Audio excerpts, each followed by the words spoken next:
Hello दोस्तों।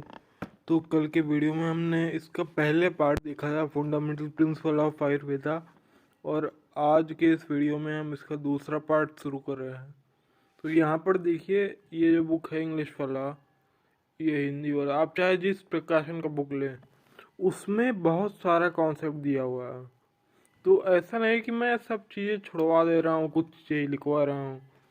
कुछ चीज़ें जो मार्क मैंने किए वो खाली क्रिया शरीर के अंदर आएगा, और बाकी सब चीज़ें आप पदार्थ में, रचना में ऑलरेडी पढ़ने वाले हैं। तो ये सब जो मार्किंग मैंने की है, ये मैंने बाकी सारे प्रीवियस ईयर में जो क्वेश्चन पूछे गए उसके बेसिस पे की है। ठीक है।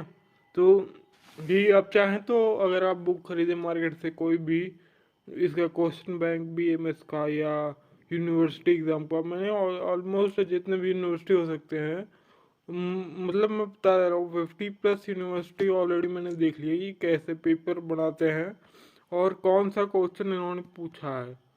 तो उन सारे एनालिसिस के बेसिस पे मैंने यहाँ पे मार्क किया हुआ है। तो आप इसको ही अगर पढ़ लेंगे तो एक क्रिया शरीर तो निकल जाएगा आराम से पहली बार में ही। तो वीडियो में आगे बढ़ने से पहले अगर आप मेरे चैनल पर नए आए हैं तो इस चैनल को लाइक कीजिए, सब्सक्राइब कीजिए और अपने दोस्तों के साथ शेयर कीजिए। चलिए शुरू करते हैं। तो यहाँ पर देखिए, बेसिक प्रिंसिपल 1 में आज हम देखेंगे लोक पूर्व साम्य। तो यहाँ एक और चीज़ देखिए, similarity between human body and nature. जो हमने NCERT अभी तक पढ़ा है उसमें हमने बायोमोलिक्यूल्स में तो देखा था, जो भी एलिमेंट नेचर में मौजूद है वो हमारे ह्यूमन बॉडी के अंदर भी हैं। तो इस प्रिंसिपल को उससे ही कोरिलेट किया जा सकता है। अब यहाँ देखिए, मैंने मार्किंग भी किया हुआ है, human body and nature is compared in this principle. अब ये जो श्लोक है ना, यावंतो लोके भविष्य सावंता पुरुषे, यावंता पुरुषे तावंता लोके, ये आपको याद कर लेना। ये इसमें अच्छा नंबर मिलेगा अगर आप श्लोक के साथ इसको लिखते हैं। तो यहाँ देखिए, विच एवर यावंतो, यावंतो means element, which ever element are present in the nature are also present in human body and vice versa. This principle also called as पिंड ब्रह्मांड न्याय। तो यहाँ देखिए, इस बार का पेपर में 20 नंबर का MCQ ही पूछेगा। तो ये इंक्लूड कर सकता है कि लोग पुरुष साम्य को क्या कहते हैं, पिंड ब्रह्मांड न्याय। तो इस तरीके से आप पढ़िए। देखिए, इतना गजब तरीके से मार्किंग किया हुआ है ना मैंने, कुछ भी नहीं छूटेगा। और आप चाहें तो जब ये मान लीजिए 1-2 वीडियो में ही मैं ओवर करने वाला हूँ फंडामेंटल ऑफ आयुर्वेदा को, इसके बाद आप इसका एक टेस्ट ले सकते हैं। कोई भी यूनिवर्सिटी का पेपर उठाइए और खुद देख लीजिए, आपको मिल जाएगा। तो the composition of human body is just like the composition of nature. ये एनाटॉमिकल सिमिलरिटी है। Activity in human body are also similar to that occurring in universe. ये फंक्शनल सिमिलरिटी हो गया। आगे देखते हैं, एनाटॉमिकल स्ट्रक्चरल सिमिलरिटी। ठीक है। यहाँ पे एक चीज़ देखिए कि ये जो पहला मैंने देखा है एनाटॉमिकल सिमिलरिटी, एक हेडिंग ये डाल के आप ये भी लिख सकते हैं। लेकिन अगर एनाटॉमिकल सिमिलरिटी थोड़ा सा रीड कर लीजिए, यहाँ मैंने मार्क नहीं की, क्योंकि अगर आप एक बार रीड करेंगे तो समझ में आ जाएगा। मतलब पूरा मार्क नहीं किया, एक टिक लगा दिया है। तो ये देखिए, universe is developed from 5 element और प्रीमोडियल सब्सटेंस, पंचमहाभूता। The human body is found from same basic element, पृथ्वी आप मतलब जल, तेज मतलब अग्नि, वायु, आकाश। तो यहाँ देख रहे हैं एनाटॉमिकल सिमिलरिटी, जो नेचर जिससे बना है उन्हीं सारे चीज़ों से ह्यूमन बॉडी भी बना हुआ है। आगे देखते हैं, functional similarity. As long as there is a balance element, the universal activities are regular and very smooth. The imbalance disturbs all universal function. For example, when there is excess activity of principle of Vayu Mahabhut, we observe that it can result in various cyclones, storms, earthquakes, etc. Excess activity of the Jal Mahabhut can cause heavy flood. तो यहाँ पे देखिए, ये जो universe है ना, इसमें जितनी भी एक्टिविटी हो रही है ये बड़े स्मूथली तरीके से हो रही है। अब इन सभी एक्टिविटी में थोड़ा भी डिस्टर्बेंस अगर आ गया तो इम्बैलेंस कर देगा, डिस्टर्ब कर देगा पूरा यूनिवर्सल फंक्शन। और एग्जाम्पल में दिया है, अगर वायु महाभूत बढ़ जाए तो साइक्लोन आ जाएगा, स्टॉर्म्स, अर्थक्वेक। और अगर जल महाभूत की बढ़ोतरी हो जाए तो बाढ़ आ जाएगा, heavy flood. All the activity are mainly of three type. ये आपको ध्यान देना है यहाँ जो मैंने मार्क किया है। विसर्ग means to give strength, union. आदान means to take away. Transformation, change, digestion. विक्षेप मीन्स मूवमेंट। तो यूनिवर्स की सारी एक्टिविटी तीन तरीके की होती हैं: विसर्ग, आदान, विक्षेप। These three main functions are carried by the principle present in moon, rain, and wind. Moon and rain contain the principle of cohesion, which is responsible for keeping the molecules intact and thereby helping the new growth. The sun is representative of principle of thermogenesis or transformation. Due to heat provided by the principle, transformation takes place in crops, fruits, etc. Principle of movement is carried represented by wind. Sea tide. तो यहाँ देखिए, यहाँ जो मैंने mark किया हुआ है ना, वो आप इस तरीके से एक बार पढ़ेंगे आपको समझ में आ जाएगा, और आप ऐसे ही लिख दीजिएगा, ठीक है। थोड़ा यहाँ देखिए, जो आप पढ़ेंगे ना, दिमाग खोल के इसको रीड कीजिए, बहुत इजी वे में समझ में आ जाएगा।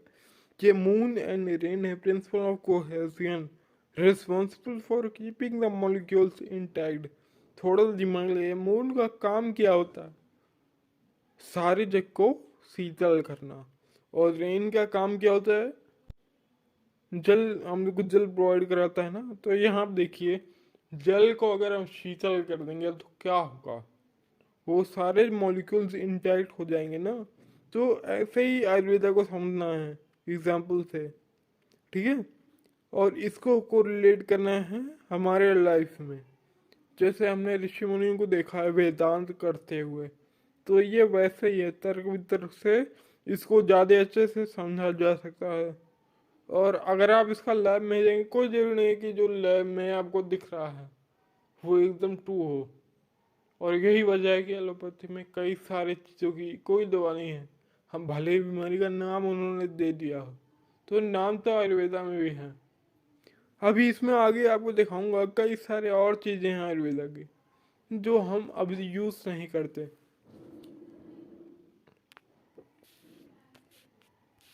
ये जो टेबल है ना, यूनियन एंड स्ट्रक्चर, ये देखिए कौन कर रहा है? मून, सन, विंड या नेचर, ह्यूमन बॉडी।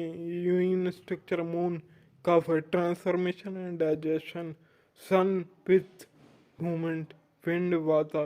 तो ये टेबल आप याद रख लीजिएगा, ठीक है। और ये वही सब चीज़ एग्जाम्पल के साथ समझाया हुआ है। एग्जाम पॉइंट ऑफ व्यू से कोई मीनिंग नहीं मिलता है, बस एक बार रीड करना है। तो ये चीज़ें आप रीड कर लीजिएगा। और अगर आपके पास ये वाली बुक है डॉक्टर सुभाष रांडे की, और डॉक्टर मतलब ये वाली जो क्रियाशक्ति बुक जो मैं पढ़ रहा हूँ, अगर आपके पास है डॉक्टर सुभाष रांडे वाली और डॉक्टर स्वाति चौबे वाली, तो आप बुक से ही पढ़ लीजिए। वरना मैंने डिस्क्रिप्शन में इसका पीडीएफ शेयर किया है, जो भी मैं यहाँ पे आपको पढ़ा रहा हूँ उसका पीडीएफ शेयर किया है, आप वहाँ से डाउनलोड कर सकते हैं। आगे बढ़ते हैं। ये भी टेबल देखिए, ये आपको याद कर लीजिएगा। और यहाँ मैंने ऑलरेडी मार्क कर दिया कि आपको क्या क्या पढ़ना है, ठीक है। पृथ्वी पढ़ लीजिएगा, जल पढ़ लीजिएगा, अग्नि, वायु, आकाश, ब्रह्मा तक। तो यहाँ देखिए, पृथ्वी की तुलना मूर्ति से की गई है। आप यानी जल, जल की तुलना क्लेद से की गई है। और तेजस यानी अग्नि, अग्नि की तुलना अभिसंताप, वायु की तुलना प्राणवायु, आकाश की तुलना सुशीरा, और ब्रह्मा की तुलना अंतरात्मा से की गई है। इसके बाद इंद्र की तुलना अहंकार से की गई है, और तमस की तुलना मुहूर्त से की गई। तो आप इसको भी पढ़ लीजिएगा, ये टेबल काफ़ी इंपॉर्टेंट है। यहाँ ऑलरेडी मैंने एक दायरा आपके लिए बना दिया है। एक और प्रिंसिपल यहाँ देखिए, शरीर से पंच भौतिकम। This principle deals with the five basic elements which are responsible for creation and composition of human body. Balance in this element means health and imbalance means disease. सर्वम सर्वम पंचभौतिकम अस्मिन् अर्थे। Each and every element on this earth is basically made up of 5 basic element। तो ये देखिए ये principal क्या बोल रहा है, जितने भी एलिमेंट है ना वो 5 भौतिक एलिमेंट से बने हुए, 5 बेसिक एलिमेंट से बने हुए हैं, जो किसके लिए रिस्पॉन्सिबल है, क्रिएशन एंड कॉम्पोजिशन। और यहाँ मैंने आपको दायरा दिखा दिया है, बहुत सिंपल लैंग्वेज में लिखा हुआ है, ठीक है।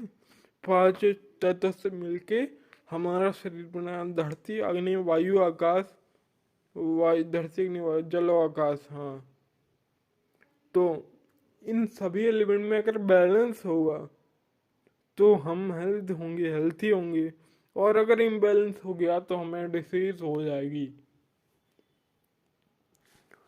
यहाँ पे एक टेबल है, इस टेबल को ध्यान से समझिएगा। यहाँ देखिए प्रकृति का मतलब क्या है, एक मैटर, और पुरुष क्या है, एनर्जी। अब इन दोनों को जो प्लस है ना, इसी को बोलते हैं अव्यक्त। तो अगर आप हिंदी की बुक लेंगे या कोई और पदार्थ विज्ञान में, वहाँ भी यही कॉन्सेप्ट दिया हुआ है, लेकिन वहाँ पे इन दोनों की जगह पे अव्यक्त ही लिखा हुआ है। तो अव्यक्त से बना महत, महत से बना अहंकार, अहंकार से बना सात्विक, रजस एंड तामसिक। सात्विक मतलब स्टेबल एंड बैलेंस, रजस मतलब एक्टिव टर्बुलेंट, और तमस मतलब लेथार्जिक हैवी। सात्विक और राजसिक से मिलकर बना 5 sense organ and 5 motor organ, यानी 5 कर्म इंद्रिय, 5 ज्ञान इंद्रिय और 1 माइंड यानी उभय इंद्रिया। तो यही कॉन्सेप्ट आप पदार्थ विज्ञान में भी पढ़ने वाले हैं। और यहाँ देखिए जो राजसिक और तामसिक हैं, यहाँ पे ठीक से दिया नहीं हुआ है, हाँ पदार्थ विज्ञान वाले में अच्छे से दिया हुआ है, तो उसमें भी एक बार देखेंगे समझ में आएगा। यहाँ देखिए जैसे सात्विक और राजसिक मिलके ये बने ना 5 sense organ, 5 motor organ and mind, ठीक उसी तरह ये राजसिक और तामसिक मिलके बना है पंच तन्मात्रा, और पंच तन्मात्रा से बना है 5 महाभूत। तो यहाँ देखिए इस टेबल को मैं एक बार और आपको अलग से दे दूंगा, इस वाले बुक में ठीक तरीके से बताया गया है। तो 5 basic element are derived from precursor tanmatra by the special process called as bhutanupravesh. और ये टेबल आकाश वायु अग्नि जल पृथ्वी, ये वाला टेबल याद कर लीजिएगा। शब्द शब्द ये जो है प्रॉपर्टीज जो लिखा हो ना, यही तन्मात्रा शब्द स्पर्श रूप रसगंध, ठीक है। इन्हीं तन्मात्राओं से ये 5 महाभूत बने हुए हैं। तो कौन से तन्मात्रा में कौन से महाभूत में कौन सा तन्मात्रा है, कौन सी प्रॉपर्टी है, वो ये टेबल आपको बता रहा है, इसको पढ़ लीजिएगा। और फिर यहाँ देखिए आगे बढ़ते हैं।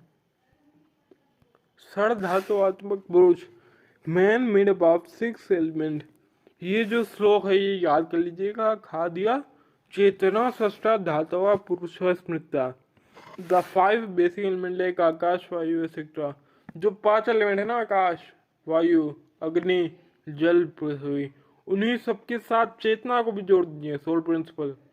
Form the human body, therefore human body is called as षड धातुआत्मक पुरुष, ठीक है। तो बस 5 महाभूत में आत्मा भी जोड़ना है, ठीक है। आगे बढ़ते हैं।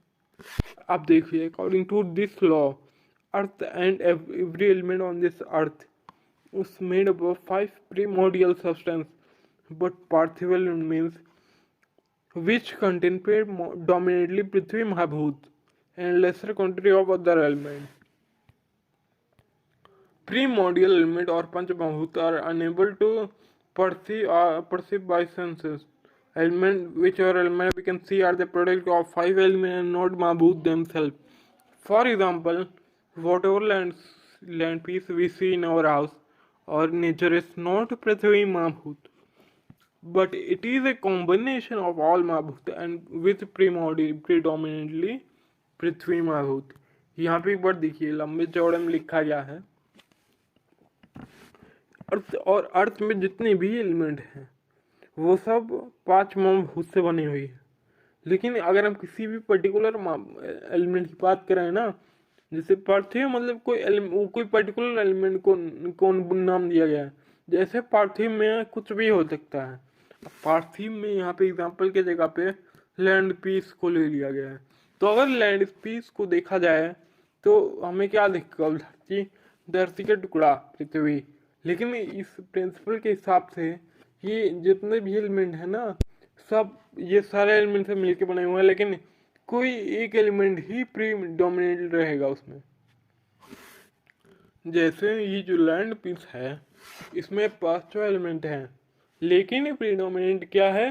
अर्थ महाभूत, पृथ्वी महाभूत प्रीडोमिनेंट है। तो ये प्रिंसिपल यही बता रहा है। अब यहाँ देखिए महाभूत और नेचर इन ह्यूमन बॉडी, आकाश स्रोता चैनल्स। भाई देखिए ये जो स्रोत का चैप्टर है एक पूरा क्रियम ये रचनम ही है, तो इसको भी हम देखेंगे आने वाले टाइम में। वायु मतलब ऑल मूवमेंट, तेज अग्नि अनपित, जल मीन्स रक्त मूत्र सिद्ध, पृथ्वी अस्थि दंत नख। आगे बढ़ते हैं। रिलेशन ऑफ महाभूत विथ ज्ञान इंद्रिया एंड इट्स ऑब्जेक्ट। तो यहाँ देखिए ये भी आपको याद करना है, ये जितने भी टेबल मैं आपको बता रहा हूँ वो सारे टेबल आपको याद करने हैं। ये देखिए आप ऐसे याद कीजिए, जो भी चीज़ है ना ये जिस फॉर्म में लिखा हुआ है कि वैसे ही याद कीजिए, आकाश वायु तेज जल पृथ्वी। अभी इसका एक और चीज़ दिखाता हूँ, एक स्टोरी टाइप जिससे आपको ये याद करने में काफ़ी आसानी होगी। तो सबने प्रलय के बारे में तो सुना ही होगा कि जब दुनिया खत्म होगी वो सारा संसार जलमग्न हो जाएगा। तो यहाँ पे देखिए जो पृथ्वी है ना वो जल में समा जाएगी, और जल जो है वो अग्नि के कारण भाप बन जाएगा, यानी वायु और आकाश में मिल जाएगा। तो इस तरह सब जैसे बना तो वैसे ही खत्म हो जाएगा। ठीक है, तो बनावट ये जो ऑर्डर लिखा हुआ ना ये ऑर्डर बहुत इंपॉर्टेंट इसलिए है क्योंकि जब हम आगे पढ़ेंगे तो मैं आपको एक चीज बताऊंगा। तो ये ट्रिक इस तरीके से याद करने का जो ट्रिक है वो याद रखिए, आकाश वायु तेज जल पृथ्वी। उसके बाद ज्ञान इंद्रिया कि हमने कल की क्लास में इसका पूरा डिटेल देखा था, डिस्क्रिप्शन में आपको लिंक मिल जाएगा, आप जाके एक बार देख लीजिएगा। स्रोत स्पर्श चक्षु रस इंद्रिया ज्ञान इंद्रिया।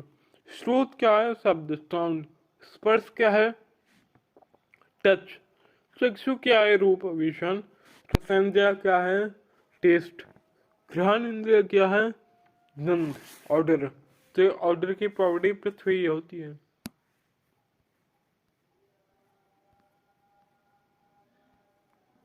अभी यहाँ पे देखिए थोड़ा एक क्लिनिकल है तो आपको मजा भी आएगा।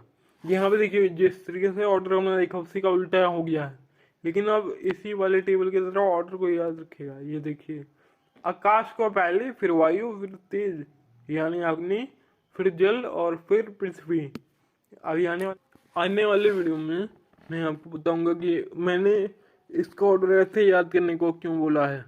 तो यहाँ पे देखिए अगर पृथ्वी महाभूत में वृद्धि हो जाए, जो हमारे बॉडी के अंदर पृथ्वी महाभूत है वो बढ़ जाए तो क्या होगा? आदमी मोटा हो जाएगा, ओबेसिटी। और अगर क्षय हो जाए तो वेट लॉस हो जाएगा। जल का अगर जल महाभूत बढ़ जाए तो एनीमा हो जाएगा। अब यहाँ देखिए एडीमा का पेशेंट जो है ना उसका हाथ पैर फूल जाता है जब वो कुछ जूता पहनेगा ना, और आप देखते ही लग जाएगी यहाँ इसको क्या दिक्कत है, उसका ऐसे फूला हुआ दिखेगा पूरा हाथ पैर। और अगर आप वहाँ पे उंगली से ऐसे पिंच करेंगे ना तो डिम्पल जैसा स्ट्रक्चर पड़ जाएगा कुछ समय के लिए। तो ये क्यों होता है? क्योंकि उस आदमी के बॉडी में जल महाभूत की बहुत एक्सेस में हो जाता है, वृद्धि हो जाती है। लेकिन अगर ये जल महाभूत कहीं कमी हो जाए, क्षय हो जाए तो क्या होगा? डिहाइड्रेशन। अब यहाँ देखिए अग्नि तेज, तो अगर अग्नि बढ़ जाए बहुत ज़्यादा हो जाए तो एसिडिटी हो जाता है, और अगर अग्नि कम हो जाए तो इंडाइजेशन हो जाएगा। अब यहाँ देखिए ट्रिमर।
अगर वायु में बहुत बढ़ जाएगा तो ट्रीमर हो जाता है। ट्रीमर क्या है? अब ट्रीमर के पेशेंट को और देखेंगे ना, एक शेकिंग मूवमेंट होगा, उसके पूरे हाथ और पैर में कंपन होगी। तो ये क्यों होता है? जब बहुत ज़्यादा वायु वहाँ बढ़ जाएगा। अगर इसकी कमी हो जाए तो क्या होती है? पैरालिसिस। यहाँ देखिए पैरालिसिस क्या है? ये है condition of muscular weakness caused by nerve damage, और इसी को पार्शियल पैरालिसिस कहते हैं। तो यहाँ देखिए आगे आकाश महाभूत की अगर बढ़ोतरी हो जाए तो ऑस्टियोपोरोसिस हो जाएगा। अब ये क्या है? बॉडी में जितने भी बोन्स है ना उसमें वीकनेस आ जाएगी, क्योंकि हमेशा लॉस होता रहेगा, बनता रहेगा, लॉस होता रहेगा सारे बोन टिश्यू का।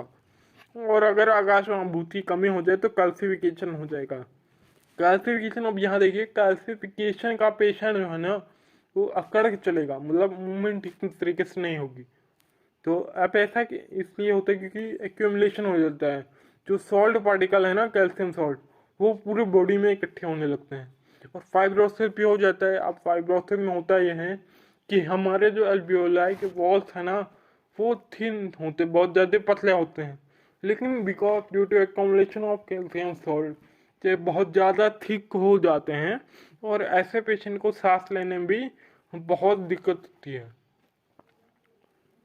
तो मैंने यहाँ पे कुछ क्लिनिकल वर्ड आपको इंट्रोड्यूस करा दिया। इस तरीके से टेबल पढ़ लीजिएगा, एमसीक्यू में पक्का आ सकता है।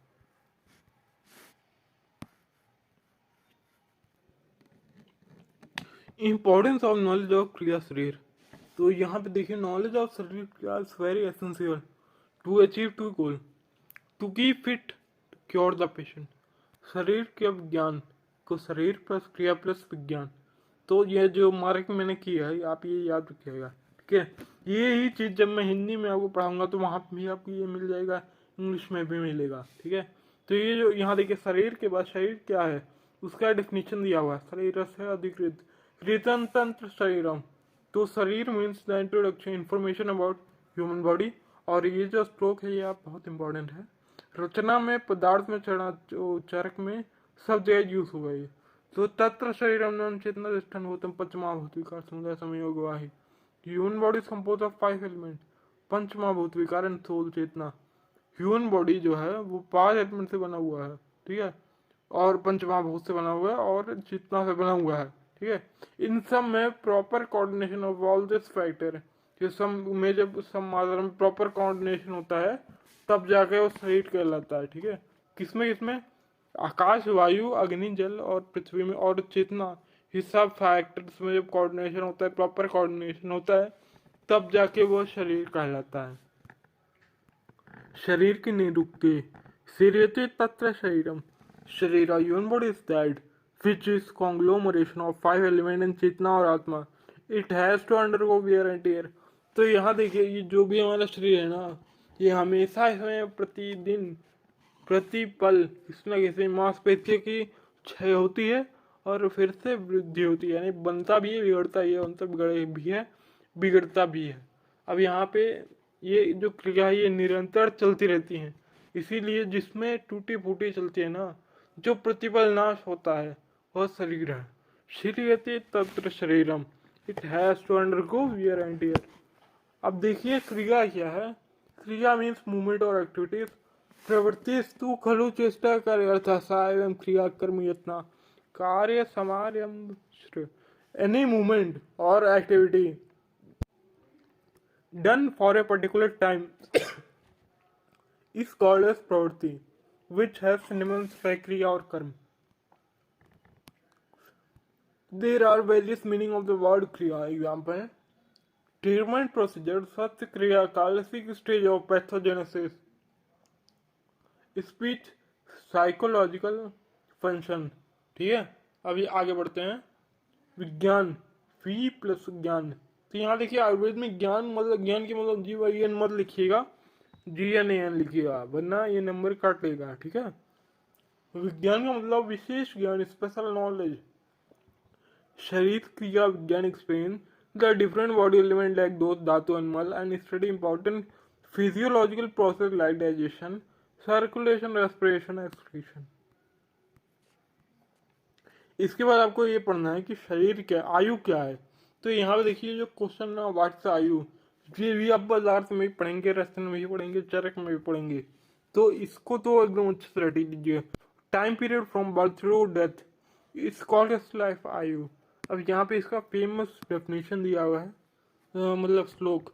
शरीरेंद्रिय सत्तायों को धारी जीवितम नित्या का अनुबंध से पर्याय आयुर्उच्यते। ठीक है, तो यहाँ देखिए यूनियन एंड एवलगेशन ऑफ शरीर प्लस इंद्रिया प्लस सत्य प्लस आत्मा इज कॉल्ड एज आयु लाइफ। धारी जीवितम नित्या का अनुबंध आर द synonyms of आयु। धारी means which holds the life. It is important in life to preserve and to hold the body from wear and tear and from decay. Jivita means to live. In life, the living process is important. For this matter, preservation of prana is essential. Nitya means continuity. There is continuity in the contact of soul, mind, indriya and body. Anubandh means continuous contact of parashariri soul and aparashariri physical body, panchbhausik sharir, mind and sense organ is must for maintaining the life. तो यहाँ देखिए अनुबंध का meaning क्या है। अनुबंध mean एक continuous जो कॉन्टेक्ट है ना, फिजिकल बॉडी हमारी जो शरीर है और आत्मा, इन दोनों में एक कंटिन्यूअस कनेक्शन है। ठीक है, यही अनुबंध है। It's must for maintaining the life. जब तक ये कनेक्शन है तब तक जीवन है। ठीक है, तो यहाँ पे देखिए चिकित्सा दिष्टा पुरुष, चिकित्सा दिष्टा पुरुष ये भी आप बहुत इंपॉर्टेंट है, पदार्थ में पढ़ेंगे और रचना में भी पढ़ना है इसको। तो वही बात है, कई सारे कॉन्सेप्ट हैं जो आपको कई जगह पढ़ने हैं। तो जो चीज़ ज़्यादा चीज़ यहाँ पे दिया हुआ है वो मैंने टिक कर दिया है। तो अगर आपको लग रहा है मैंने बहुत चीज़ें मिस कर दी हैं तो ऐसा है कि जब आगे बताऊँगा ना तो ये सब उसमें कवर हो जाएगा।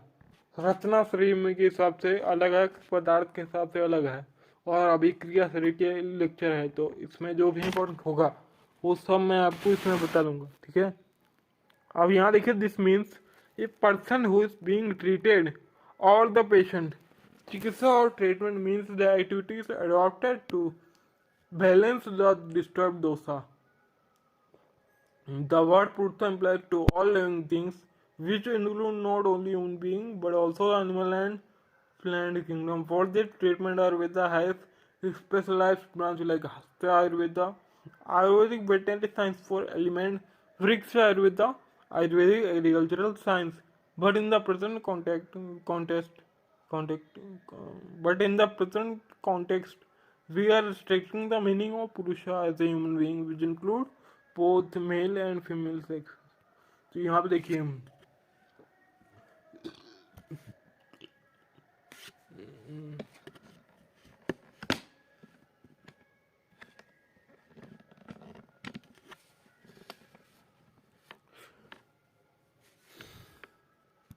चिकित्सा अधिष्ठिता पुरुष क्या है।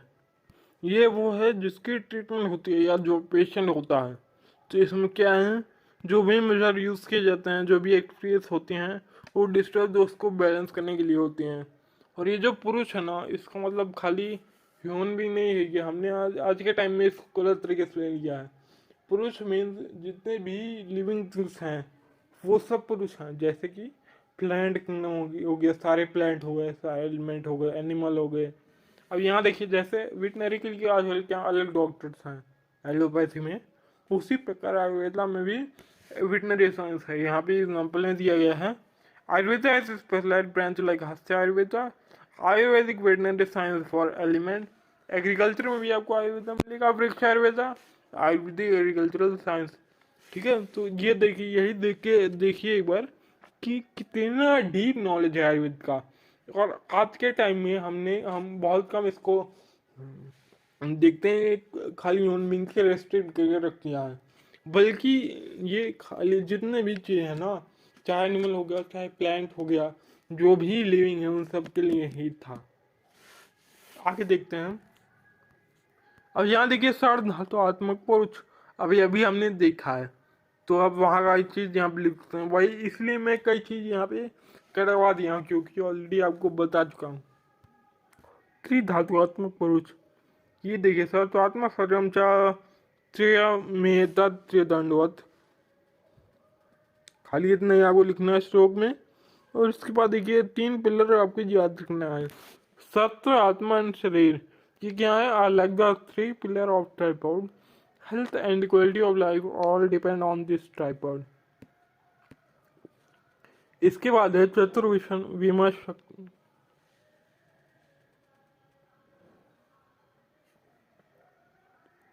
इसके बाद है चतुर्विमशतिका पुरुष। This means that purusha is compose of 24 element. ये जो चीज़ है ना, ये आपको मैं रचना में अच्छे से बताऊंगा। कई चीज़ जो है ना, कि यहाँ पे जो टेबल फॉर्म में दिया होता है वो उतना सही नहीं था, फिर भी एक बार रीड कर लेते हैं। This means that purusha is compose of 24 element. They are self ego, avyakta self ego, mahatva इन्हें सेल्फ ईगो मीन्स एंकर सेल्फ ईगो, 5 ज्ञान इंद्रिया, 5 पंच भौतिक एलिमेंट, 5 कर्म इंद्रिया एंड 5 तन मात्रा। This concept is important while thinking about salvation. तो एक मिनट यहाँ पे